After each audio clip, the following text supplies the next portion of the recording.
Hello guys! I'm cooking winter melon soup. Nandiyan na po sa screen ang list of ingredients.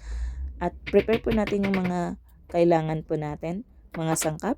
Hugasan po muna natin at slice. Kailangan po natin tanggalin yung buto ng red dates para hindi mapait.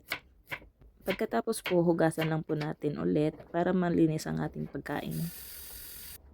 Dito po, kailangan po nating pakuluan yung meat. After po natin siyang ma-blanch, hugasan muna natin siya at bago natin siya i-slice. Dito hindi na ako nag-gisa ng luya at saka ng karne.